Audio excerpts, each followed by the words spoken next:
নবায়নযোগ্য জ্বালানি হিসেবে সৌরবিদ্যুৎ প্রত্যন্ত অঞ্চলে পরিচিত হলেও বায়ুবিদ্যুৎ ততটা পরিচিত নয়, অথচ তুলনামূলকভাবে বায়ুবিদ্যুৎ সাশ্রয়ী ও বেশি কার্যকর। 2 বছর ধরে বাংলাদেশের আবহাওয়া উপযোগী উইন্ড টারবাইন বানানোর কাজ করছে গ্রেবো নামের একটি প্রতিষ্ঠান, যা দিয়ে কম খরচে উৎপাদন করা যাবে বায়ুবিদ্যুৎ। গবেষক জাওয়াদ হাসান জানান, বাণিজ্যিকভাবে প্রকল্পটি বাজারে আসলে লাভবান হবে সাধারণ মানুষ। পুরাটাই বাংলাদেশে বানানো ফর দ্য ফার্স্ট টাইম।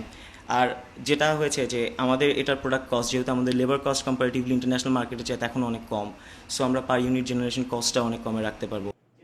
অনার্সে ইন্টার্নশিপের অংশ হিসেবে কাজ করতে গিয়ে তরুণ এই উদ্যোক্তা প্রথমবারের মতো উপলব্ধি করেন বায়ুবিদ্যুতের সম্ভাবনার বিষয়টি। যখন আমি ব্লেড ডিজাইন করছি আমি বুঝতে পেরেছি যে এটা পসিবল, এটা ফিজিবল, এটা অসম্ভব কিছুই না। কারণ আমি সিমুলেট করছি অ্যাপ্লিকেশনসে, আমি দেখতে পাচ্ছি যে আমার আসলে কীভাবে সিস্টেম ডিজাইন করলে আমি কীরকম আউটপুট পাবো। আমি যেটা চিন্তা করছি আমার পয়েন্ট অফ ভিউ থেকে, বাইরের দেশের একটা প্রোডাক্ট হলেই যে ভালো হবে বা বাইরের দেশ থেকে এনে বসিয়ে দিলেই যেটা ভালো হবে তা তো না।